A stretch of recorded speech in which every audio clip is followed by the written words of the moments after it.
देखो जी, ये एक कुदरत का असूल होंदा है कि जदों आपां एक कॉमन कॉज ਲਈ लड़दे आपां सारे इकट्ठे ਹੁੰਨੇ जी। ਸਿੰਘੂ ਬਾਰਡਰ ਦੀ ਗੱਲ ਕੀਤੀ, ਆਪਾਂ ਉੱਥੇ ਜਿੱਤ ਕੇ ਆਏ ਆ, ਆਪਾਂ ਕਾਨੂੰਨ ਵਾਪਸ ਕਰਾ ਕੇ ਆਏ ਆ ਬਿਕੋਜ਼ ਉੱਥੇ ਜਿੱਥੇ ਕਿ ਵੱਡਿਆਂ ਦਾ ਹੋਸ਼ ਸੀ, ਜਵਾਨੀ ਦਾ ਜੋਸ਼ ਸੀ। 30 40 ਸਾਲ ਹੋ ਗਏ ਨੇ ਸਰਕਾਰਾਂ ਦੇ ਨਾਲ ਬੈਠ ਕੇ ਡਿਸਕਸ਼ਨ ਕਰਦਿਆਂ ਵੀ, ਮੋਰਚੇ ਲਾਉਂਦਿਆਂ ਵੀ, ਜਿੱਤਦਿਆਂ ਵੀ, ਲੋਕਾਂ ਲਈ ਲੜਾਈ ਲੜਦਿਆਂ ਵੀ। ਸੋ ਇੱਕ ਮਿਥ ਕ੍ਰੀਏਟ ਕੋਈ ਕੌਣ ਕਰਦਾ ਹੈ, ਕਿੱਦਾਂ ਕਰਦੇ ਨੇ, ਉਹਨਾਂ ਬਾਰੇ ਨਹੀਂ ਮੈਂ ਕੁਝ ਕਹਿ ਸਕਦਾ, ਲੇਕਿਨ ਇਹਨਾਂ ਤੋਂ ਟਰਸਟਵਰਦੀ ਬੰਦੇ ਕੋਈ ਨਹੀਂ ਹੈਗੇ ਜੀ। ਜੇ ਆਪਾਂ ਪਾਣੀਆਂ ਦੀ ਗੱਲ ਕਰ ਰਹੇ ਹਾਂ, ਜੇ ਪੰਜਾਬ 'ਚੋਂ ਆਉਣ ਵਾਲੇ 5-10 ਸਾਲ 'ਚ ਪਾਣੀ ਖਤਮ ਹੋ ਜਾਊਗਾ ਤੇ ਕੋਈ ਨੌਜਵਾਨ ਕਾਰੋਬਾਰ ਕਿਉਂ ਸ਼ੁਰੂ ਕਰੂਗਾ। ਗਲੋਬਲ ਪੰਜਾਬ ਟੀਵੀ ਦੇਖ ਰਹੇ ਹੋ ਤੁਸੀਂ, ਮੈਂ ਹਾਂ ਅਨੂਜਾ ਸ਼ਰਮਾ। ਅੱਜ ਕਿਸਾਨਾਂ ਦੇ ਵੱਲੋਂ ਇੱਕ ਆਲ ਪਾਰਟੀ ਮੀਟਿੰਗ ਸੱਦੀ ਗਈ ਸੀ, ਜਿਸ ਵਿੱਚ ਪਾਣੀ ਦੇ ਮਸਲੇ ਨੂੰ ਲੈ ਕੇ ਮੁੱਖ ਤੌਰ ਤੇ ਵਿਚਾਰ ਚਰਚਾ ਕੀਤੀ ਗਈ ਸੀ। ਇਸ ਵਿੱਚ ਸਿਆਸੀ ਪਾਰਟੀਆਂ ਨੂੰ ਵੀ ਸੱਦਿਆ ਗਿਆ ਕਿ ਰਲ ਮਿਲ ਕੇ ਇਹ ਪੰਜਾਬ ਦੇ ਮਸਲਿਆਂ ਦਾ ਹੱਲ ਕਰਾਂਗੇ। ਇਸ ਵਕਤ ਸਾਡੇ ਨਾਲ ਜਿਹੜੀ ਆਜ਼ਾਦ ਕਿਸਾਨ ਸੰਘਰਸ਼ ਕਮੇਟੀ ਹੈ ਪੰਜਾਬ ਦੀ, ਉਹ ਮੌਜੂਦ ਨੇ, ਉਹਨਾਂ ਦੇ ਲੀਡਰ ਮੌਜੂਦ ਨੇ, ਕੁੰਵਰ ਸਰਤਾਜ ਜੀ ਮੌਜੂਦ ਨੇ। ਸਰ, ਜਿਸ ਵਕਤ ਅਸੀਂ ਇਹ ਆਲ ਪਾਰਟੀ ਮੀਟਿੰਗ ਦੀ ਗੱਲ ਕਰਦੇ ਹਾਂ, ਸਾਰੀ ਸਿਆਸੀ ਪਾਰਟੀਆਂ ਸੱਦੀਆਂ ਜਾ ਰਹੀਆਂ ਨੇ, ਕਿਸਾਨ ਪਹੁੰਚੇ, ਕਿੰਨਾ ਕੁ ਤੁਹਾਨੂੰ ਲੱਗਦਾ ਕਿ ਇਹਦੇ ਨਾਲ ਹੱਲ ਨਿਕਲ ਕੇ ਆਏਗਾ? ਜਿਹੜੇ ਐਕਚੁਅਲ 'ਚ ਕਿਸਾਨ, ਜਿਹੜੇ ਆਪਾਂ ਕਹਿ ਸਕਦੇ ਹਾਂ ਕਿ ਜਿਨ੍ਹਾਂ ਦੀਆਂ ਫਸਲਾਂ ਖਰਾਬ ਹੋ ਗਈਆਂ, ਜਿਨ੍ਹਾਂ ਦੇ ਹਾਲਾਤ ਵੀ ਖਰਾਬ ਨੇ। ਦੇਖੋ ਜੀ, ਅਸੀਂ ਇਸ ਚੀਜ਼ ਨੂੰ ਪਿਛਲੇ 1.5 ਸਾਲ ਤੋਂ ਪਰਸਿਊ ਕਰ ਰਹੇ ਹਾਂ ਜੀ, ਸਾਡੀਆਂ 5 ਕਿਸਾਨ ਜਥੇਬੰਦੀਆਂ, ਐਂਡ ਅਸੀਂ ਉਸ ਚੀਜ਼ 'ਤੇ ਗਰਾਊਂਡ ਲੈਵਲ 'ਤੇ ਕੰਮ ਕਰ ਰਹੇ ਹਾਂ ਪਿਛਲੇ 1.5 ਸਾਲ ਤੋਂ। ਡਿਫਰੈਂਟ ਟਾਈਮਸ 'ਤੇ ਆਪਾਂ ਮੈਮੋਰੈਂਡਮ ਵੀ ਦਿੱਤੇ ਆ ਸੈਂਟਰ ਤੇ ਸਟੇਟ ਗਵਰਨਮੈਂਟ ਨੂੰ, ਐਂਡ ਅਲਟੀਮੇਟਲੀ ਸਾਡਾ ਇੱਕ ਪਿਛਲੀ ਮੀਟਿੰਗ 'ਚ ਇੱਕ ਡਿਸੀਜਨ ਸੀਗਾ, ਇੱਕ ਪੋਜ਼ਿਟਿਵ ਸਟੈਪ ਸੀਗਾ ਕਿ why not call all party meeting. And ਉਹਦੇ ਨਾਲ ਇਹ ਹੁੰਦਾ ਕਿ ਅੱਜ ਤੱਕ ਇਹ ਜਿਹੜੇ ਮੁੱਦੇ ਨੇ, ਚਾਹੇ ਉਹ ਪਾਣੀਆਂ ਦਾ ਮੁੱਦਾ, ਚਾਹੇ ਉਹ ਚੰਡੀਗੜ੍ਹ ਦਾ ਮੁੱਦਾ, ਚਾਹੇ ਉਹ ਕਿਸੇ ਚੀਜ਼ ਦਾ, ਇਹ ਬੇਸਿਕਲੀ ਇੱਕ ਪੋਲੀਟੀਕਲ ਮੁੱਦਾ ਹੈ, ਲੀਗਲ ਉਹਨੂੰ ਬਣਾਉਣ ਦੀ ਕੋਸ਼ਿਸ਼ ਕੀਤੀ ਜਾ ਰਹੀ ਹੈ। ਐਂਡ ਵਾਈ ਨਾਟ ਕਿ ਆਪਾਂ ਇੱਕ ਸਿੰਪਲ ਸੋਲਿਊਸ਼ਨ ਦੇ ਨਾਲ ਇਸ ਚੀਜ਼ ਦਾ ਹੱਲ ਕੱਢੀਏ, ਕਿਉਂਕਿ ਪੰਜਾਬੀਆਂ ਦਾ 3 ਕਰੋੜ ਬੰਦਿਆਂ ਦਾ ਮੁੱਦਾ ਹੈ, ਐਂਡ ਇੰਨੇ ਸਾਲਾਂ 'ਚੋਂ ਇਸ ਚੀਜ਼ ਨੂੰ ਪੋਲੀਟੀਸਾਈਜ਼ ਕੀਤਾ ਜਾ ਰਿਹਾ, ਜਦ ਕਿ ਇਹਦਾ ਇੱਕ ਬਹੁਤ ਸਿੰਪਲ ਸੋਲਿਊਸ਼ਨਸ ਨੇ। ਬਿਕੋਜ਼ ਟਾਈਮ ਟੂ ਟਾਈਮ ਜਦੋਂ ਇਹ ਡਿਸੀਜਨਸ ਲਏ ਗਏ ਸੀ, ਉਹਨਾਂ ਦਾ ਕੁਝ ਰੀਜ਼ਨ ਸੀਗਾ, ਐਂਡ ਉਹ ਟਾਈਮ ਬਾਉਂਡ ਸੀ, ਐਂਡ ਉਹ ਕਿਹਾ ਗਿਆ ਸੀਗਾ ਕਿ ਇਹ ਕੁਝ ਚੀਜ਼ਾਂ ਇੰਨੇ ਟਾਈਮ ਤੋਂ ਬਾਅਦ ਆਪਣੀ ਥਾਂ 'ਤੇ ਸੈੱਟ ਹੋ ਜਾਣਗੀਆਂ, ਜਿਨ੍ਹਾਂ ਨੂੰ ਕਿ ਪੋਲੀਟੀਕਲ ਮਾਈਲੇਜ ਲੈਣ ਲਈ ਨਹੀਂ ਕੀਤਾ ਗਿਆ। ਤੇ ਵਾਈ ਨਾਟ ਕਿ ਜਿਹੜੇ ਬੰਦਿਆਂ ਦੇ ਥਰੂ ਸੋਲਿਊਸ਼ਨ ਆਉਣਾ ਹੈ, ਉਹਨਾਂ ਨੂੰ ਆਪਾਂ ਨਾਲ ਬਿਠਾਈਏ, ਐਂਡ ਨਾਲ ਬਿਠਾ ਕੇ ਜਦੋਂ ਉਹਨਾਂ ਦੇ ਨਾਲ ਵਿਚਾਰ ਚਰਚਾ ਕਰਦੇ ਹਾਂ, ਕਈ XYZ ਚੀਜ਼ਾਂ ਸੋਲਿਊਸ਼ਨ ਨਿਕਲਦੇ ਨੇ, ਐਂਡ ਉਹਨਾਂ ਸੋਲਿਊਸ਼ਨਸ ਦੇ ਨਾਲ ਇਹਨਾਂ ਚੀਜ਼ਾਂ ਨੂੰ ਜਲਦੀ ਤੋਂ ਜਲਦੀ ਸੋਲਵ ਕੀਤਾ ਜਾ ਸਕਦਾ ਹੈ। ਕੁੰਵਰ ਜੀ, ਮੈਂ ਨਾ ਨੌਜਵਾਨੀ ਦੀ ਗੱਲ ਪਹਿਲਾਂ ਕਰੂੰਗੀ, ਕਿਉਂਕਿ ਅਸੀਂ ਸਿੰਘੂ ਬਾਰਡਰ ਤੇ ਦੇਖਿਆ, ਉੱਥੇ ਵੀ ਅਗਰ ਅਸੀਂ ਕਿਸਾਨੀ ਸੰਘਰਸ਼ ਪਾਇਆ, ਕਿਤੇ ਨਾ ਕਿਤੇ ਨੌਜਵਾਨੀ ਦਾ ਬਹੁਤ ਵੱਡਾ ਰੋਲ ਸੀਗਾ। ਅੱਜ ਉਹ ਨੌਜਵਾਨੀ ਕਿਤੇ ਨਾ ਕਿਤੇ ਪਿੱਛੇ ਹੋ ਕੇ ਬੈਠੀ ਹੋਈ, ਕਹਿੰਦੀ ਕਿ ਸਾਨੂੰ ਕਿਸੇ ਕਿਸਾਨ ਜਥੇਬੰਦੀ ਤੋਂ ਕੋਈ ਵੀ, ਕਹਿੰਦੇ ਸਾਨੂੰ ਮੁਨਾਫਾ ਨਜ਼ਰ ਨਹੀਂ ਆ ਰਿਹਾ, ਸਾਨੂੰ ਕੋਈ ਫਾਇਦਾ ਨਜ਼ਰ ਨਹੀਂ ਆ ਰਿਹਾ। ਤੁਸੀਂ ਇੱਕ ਨੌਜਵਾਨ ਹੋ, ਤੁਹਾਡਾ ਕੀ ਕਹਿਣਾ ਹੈ? ਕਿ ਲੱਗਦਾ ਤੁਹਾਨੂੰ ਕਿ ਇੱਕ ਆਮ ਇਨਸਾਨ ਨੂੰ ਅੱਜ ਉਹ ਕਿਸਾਨ ਜਥੇਬੰਦੀਆਂ 'ਤੇ ਭਰੋਸਾ ਕਰਨਾ ਚਾਹੀਦਾ, ਜਿਹੜੀਆਂ ਆਪ ਹੀ ਅੱਜ ਇਕੱਠੀਆਂ ਨਹੀਂ ਆ? ਦੇਖੋ ਜੀ, ਇਹ ਇੱਕ ਕੁਦਰਤ ਦਾ ਅਸੂਲ ਹੁੰਦਾ ਹੈ ਕਿ ਜਦੋਂ ਆਪਾਂ ਇੱਕ ਕਾਮਨ ਕੌਜ਼ ਲਈ ਲੜਦੇ ਹਾਂ, ਆਪਾਂ ਸਾਰੇ ਇਕੱਠੇ ਹੁੰਨੇ, ਐਂਡ ਜਦੋਂ ਉਹ ਕਾਮਨ ਕੌਜ਼, ਆਪਾਂ ਜਿੱਦਾਂ ਹੁਣ ਤੁਸੀਂ ਸਿੰਘੂ ਬਾਰਡਰ ਦੀ ਗੱਲ ਕੀਤੀ, ਆਪਾਂ ਉੱਥੇ ਜਿੱਤ ਕੇ ਆਏ ਆ, ਆਪਾਂ ਕਾਨੂੰਨ ਵਾਪਸ ਕਰਾ ਕੇ ਆਏ ਆ ਬਿਕੋਜ਼ ਉੱਥੇ ਜਿੱਥੇ ਕਿ ਵੱਡਿਆਂ ਦਾ ਹੋਸ਼ ਸੀ, ਜਵਾਨੀ ਦਾ ਜੋਸ਼ ਸੀ, ਐਂਡ ਦੋਵਾਂ ਦੇ ਕੰਬੀਨੇਸ਼ਨ ਤੋਂ ਬਿਨਾ ਕੋਈ ਵੀ ਮੋਰਚਾ ਫਤਿਹ ਨਹੀਂ ਕੀਤਾ ਜਾ ਸਕਦਾ। ਇਹ ਮੈਂ ਤੁਹਾਡੇ ਨਾਲ ਟੋਟਲੀ ਐਗਰੀ ਕਰਦਾ, ਲੇਕਿਨ ਜਿਹੜੀ ਉਹ ਟਰਸਟ ਕਰਨ ਦੀ ਗੱਲ ਹੈ, ਮੈਂ ਇੱਕ ਚੀਜ਼ ਤੁਹਾਨੂੰ ਕਹਿਣਾ ਚਾਹੂੰਗਾ, ਇਹਨਾਂ ਸਾਡੇ ਲੀਡਰਸ ਨੂੰ 30 40 ਸਾਲ ਹੋ ਗਏ ਨੇ ਸਰਕਾਰਾਂ ਦੇ ਨਾਲ ਬੈਠ ਕੇ ਡਿਸਕਸ਼ਨ ਕਰਦਿਆਂ ਵੀ, ਮੋਰਚੇ ਲਾਉਂਦਿਆਂ ਵੀ, ਜਿੱਤਦਿਆਂ ਵੀ, ਲੋਕਾਂ ਲਈ ਲੜਾਈ ਲੜਦਿਆਂ ਵੀ। ਸੋ ਇੱਕ ਮਿਥ ਕ੍ਰੀਏਟ ਕੋਈ ਕੌਣ ਕਰਦਾ ਹੈ, ਕਿੱਦਾਂ ਕਰਦੇ ਨੇ, ਉਹਨਾਂ ਬਾਰੇ ਨਹੀਂ ਮੈਂ ਕੁਝ ਕਹਿ ਸਕਦਾ, ਲੇਕਿਨ ਇਹਨਾਂ ਤੋਂ ਟਰਸਟਵਰਦੀ ਬੰਦੇ ਕੋਈ ਨਹੀਂ ਹੈਗੇ ਜੀ। ਮੈਂ ਆਪ ਜੇ ਨੌਜਵਾਨ ਹਾਂ, ਮੈਂ ਇਹਨਾਂ ਨਾਲ ਬਹਿਣਾ ਉੱਠਦਾ, ਅਸੀਂ ਨੇਰ ਸਵੇਰੇ ਟਰੈਵਲ ਇਕੱਠੇ ਕਰਦੇ ਹਾਂ। ਮੈਂ ਤੁਹਾਡੇ ਮਾਧਿਅਮ ਤੋਂ ਦੱਸਣਾ ਚਾਹੂੰਗਾ ਕਿ ਇਹਨਾਂ ਵਰਗੇ ਸੱਚੇ ਸੁੱਚੇ ਤੇ ਇਹਨਾਂ ਵਰਗੇ ਇੱਕ ਪੋਜ਼ਿਟਿਵ ਲੋਕ ਤੁਹਾਨੂੰ ਨਹੀਂ ਕਿਤੇ ਮਿਲਣਗੇ, ਐਂਡ ਨੌਜਵਾਨੀ ਨੂੰ ਜ਼ਰੂਰ ਅੱਗੇ ਆਉਣਾ ਚਾਹੀਦਾ। ਅੱਜ ਮੈਂ ਅੰਦਰ ਵੀ ਗੱਲ ਰੱਖ ਰਿਹਾ ਸੀਗਾ ਕਿ ਜੇ ਮੈਂ ਅੱਜ ਕੋਈ ਬਿਜ਼ਨਸ ਸਟਾਰਟ ਕਰਨਾ ਹੈ ਜਾਂ ਮੈਂ ਅੱਜ ਕੋਈ ਕਾਰੋਬਾਰ ਸਟਾਰਟ ਕਰਨਾ ਹੈ, ਤਾਂ ਮੈਨੂੰ ਅੱਗੇ ਆਉਣ ਵਾਲੇ 5 ਜਾਂ 10 ਸਾਲ ਜੇ ਨਹੀਂ ਦਿਖ ਰਹੇ ਪੋਜ਼ਿਟਿਵ, ਜੇ ਆਪਾਂ ਪਾਣੀਆਂ ਦੀ ਗੱਲ ਕਰ ਰਹੇ ਹਾਂ, ਜੇ ਪੰਜਾਬ 'ਚੋਂ ਆਉਣ ਵਾਲੇ 5-10 ਸਾਲ 'ਚ ਪਾਣੀ ਖਤਮ ਹੋ ਜਾਊਗਾ ਤੇ ਕੋਈ ਨੌਜਵਾਨ ਕਾਰੋਬਾਰ ਕਿਉਂ ਸ਼ੁਰੂ ਕਰੂਗਾ? ਜੇ ਅੱਜ ਦੀ ਡੇਟ 'ਚ ਮੈਂ ਸੋਚ ਰਿਹਾ ਕਿ ਕੱਲ੍ਹ ਨੂੰ ਮੈਂ ਇੱਥੇ ਸੈੱਟ ਹੋਣਾ ਇੰਡੀਆ ਦੇ ਵਿੱਚ, ਜੇ ਪਾਣੀ ਵੀ ਖਤਮ ਹੋਣ ਦੀ ਤਦਾਦ 'ਤੇ ਹੈ ਪੰਜਾਬ, ਤੇ ਮੈਂ ਇੱਥੇ ਸੈੱਟ ਕਿਉਂ ਹੋਊਂਗਾ? ਸੋ ਆਓ, ਅੱਜ ਦੇ ਟਾਈਮ ਭੱਜਣ ਦਾ ਟਾਈਮ ਨਹੀਂ ਹੈ, ਨੌਜਵਾਨਾਂ ਨੂੰ ਆਉਣਾ ਚਾਹੀਦਾ, ਆਪਣੇ ਬਜ਼ੁਰਗਾਂ ਦੇ ਨਾਲ, ਆਪਣੇ ਵੱਡਿਆਂ ਨਾਲ ਬਹਿਣਾ ਚਾਹੀਦਾ, ਇਹਨਾਂ ਮੀਟਿੰਗਸ 'ਚ ਸ਼ਾਮਿਲ ਹੋਣਾ ਚਾਹੀਦਾ, ਐਂਡ ਵੱਧ ਤੋਂ ਵੱਧ ਸੁਜੈਸ਼ਨਸ ਦੇ ਕੇ ਐਕਸ਼ਨਸ ਦੇ ਵਿੱਚ ਉਸ ਚੀਜ਼ ਨੂੰ ਆਪਾਂ ਨੂੰ ਕਨਵਰਟ ਕਰਨਾ ਚਾਹੀਦਾ ਜੀ। ਸਿਆਸੀ ਪਾਰਟੀਆਂ ਇਹਦੇ ਵਿੱਚ ਇਨਵੋਲਵ ਹੋਈਆਂ ਆਈਆਂ ਇੱਥੇ, ਭਾਵੇਂ ਆਪਾਂ ਕਾਂਗਰਸ ਦੀ ਗੱਲ ਕਰ ਲਈਏ, ਸੁਖਪਾਲ ਖਹਿਰਾ ਪਹੁੰਚੇ, ਕੁਲਤਾਰ ਸਿੰਘ ਸੰਧਵਾ ਪਹੁੰਚੇ, ਚਲੋ ਠੀਕ ਹੈ, ਸਿਆਸੀ ਪਾਰਟੀਆਂ ਇੱਕ ਪੱਧਰ ਤੇ ਇਕੱਠੀਆਂ ਕਰਨੀਆਂ ਜ਼ਰੂਰੀ ਹੈ। ਤੁਹਾਨੂੰ ਨਹੀਂ ਲੱਗਦਾ ਕਿ ਜਿਹੜੀਆਂ ਕਿਸਾਨੀ ਪਾਰਟੀਆਂ ਨੇ ਉਹਨਾਂ ਨੂੰ ਇੱਕ ਵਾਰੀ ਇਕੱਠੇ ਹੋਣਾ ਚਾਹੀਦਾ? ਤੁਸੀਂ ਕਿਹਾ ਮੁੱਦੇ ਜਿਹੜੇ ਨੇ ਉਹਦੀ ਲੜਾਈ ਹੈ, ਮੁੱਦੇ ਸਾਰਿਆਂ ਦੇ ਸੇਮ ਨੇ, ਇਹੀ ਮੁੱਦਾ ਹਰ ਵਾਰੀ ਅਲੱਗ-ਅਲੱਗ ਪਾਰਟੀਆਂ ਚੱਕ ਰਹੀਆਂ ਨੇ।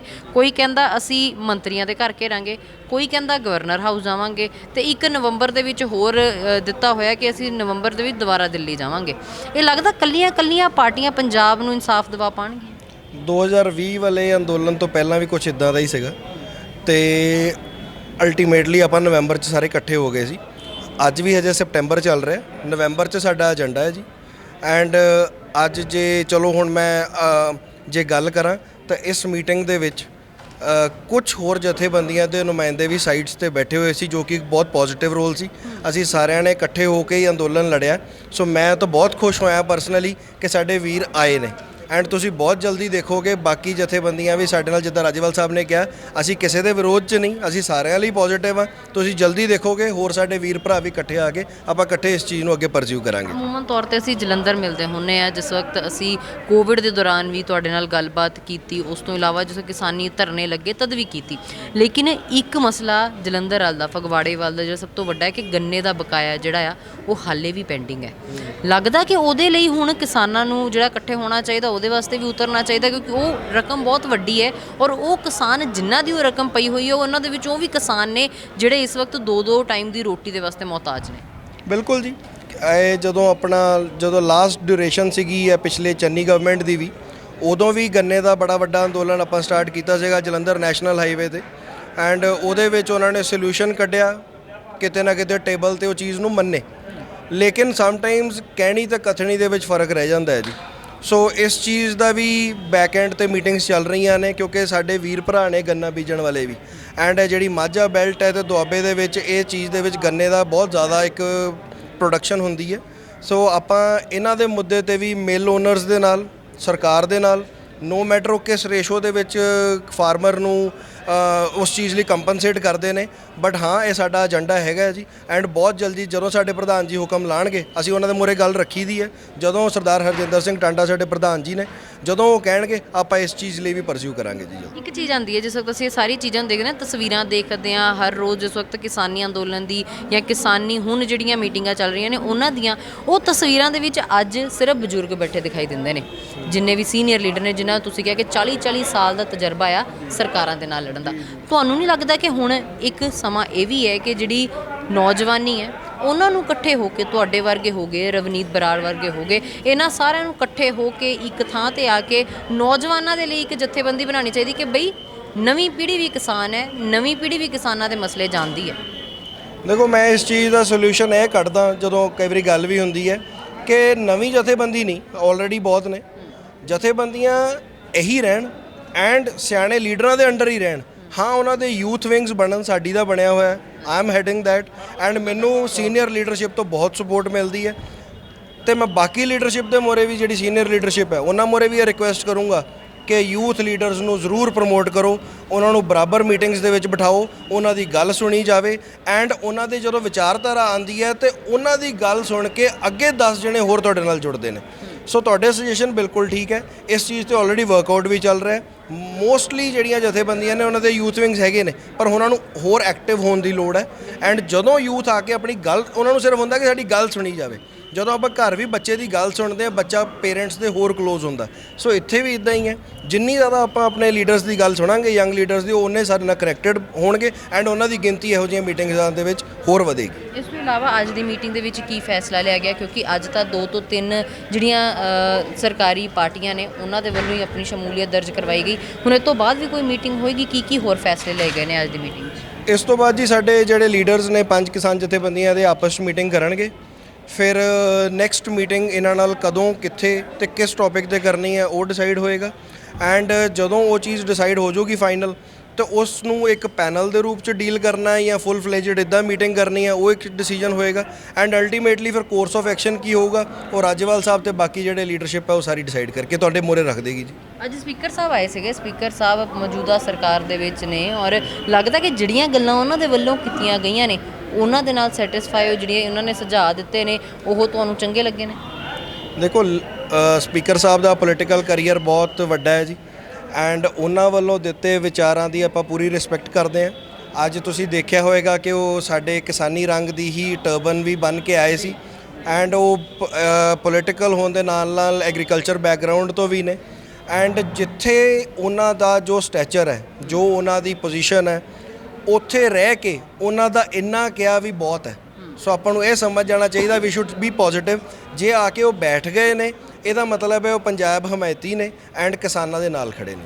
ਬਿਲਕੁਲ। ਦੇਖੋ ਅੱਜ ਜਿਹੜੀ ਮੀਟਿੰਗ ਹੋਈ, 5 ਜਿਹੜੀਆਂ ਜਥੇਬੰਦੀਆਂ ਨੇ ਉਹਨਾਂ ਨੇ ਇਹ ਆਲ ਪਾਰਟੀ ਮੀਟਿੰਗ ਸੱਦੀ ਸੀਗੀ ਔਰ ਇਹਦੇ ਵਿੱਚ ਸਰਕਾਰੀ ਪੱਧਰ ਤੋਂ ਵੀ ਜਿਹੜੇ ਨੇ ਜਿਹੜੀਆਂ ਸਿਆਸੀ ਪਾਰਟੀਆਂ ਨੇ ਉਹਨਾਂ ਨੂੰ ਵੀ ਸੱਦਿਆ ਗਿਆ, ਲੇਕਿਨ ਹਾਲੇ ਇਸ ਦੇ ਉੱਤੇ ਗੱਲਬਾਤ ਚੱਲ ਰਹੀ ਹੈ। 1-2 ਮੁਲਾਕਾਤਾਂ ਹੋਰ ਹੋਣਗੀਆਂ। ਜਿਹੜੀਆਂ ਪਾਰਟੀਆਂ ਅੱਜ ਨਹੀਂ ਪਹੁੰਚੀਆਂ ਸੀ ਉਹਨਾਂ ਨੂੰ ਵੀ ਕਿਹਾ ਗਿਆ ਕਿ ਆ ਕੇ ਇਸ ਦੇ ਵਿੱਚ ਸ਼ਮੂਲੀਅਤ ਕਰੋ ਆਪਣੀ, ਔਰ ਜਿਹੜੇ ਸੁਝਾਅ ਤੁਹਾਡੇ ਬਣਦੇ ਨੇ ਔਰ ਕਿਸ ਤਰੀਕੇ ਦੇ ਨਾਲ ਪੰਜਾਬ ਦੀ ਤਰੱਕੀ ਕਰਾਣੀ ਹੈ ਉਹ ਸਾਰੀਆਂ ਚੀਜ਼ਾਂ ਦੇ ਵਿੱਚ ਆਪਣਾ ਯੋਗਦਾਨ ਪਾਓ ਤਾਂ ਕਿ ਪੰਜਾਬ ਦੀ ਕਿਸਾਨੀ ਨੂੰ ਔਰ ਪੰਜਾਬ ਨੂੰ ਮੁੜ ਤੋਂ ਰੰਗਲਾ ਬਣਾਇਆ ਜਾ ਸਕੇ। ਕੈਮਰਾ ਤੇ ਮੇਰੇ ਸਹਿਯੋਗੀ ਅਜੇ ਦੇ ਨਾਲ ਮੈਂ ਅਨੂਜਾ ਸ਼ਰਮਾ, ਤੁਸੀਂ ਦੇਖਦੇ ਰਹੋ ਗਲੋਬਲ ਪੰਜਾਬ ਟੀਵੀ।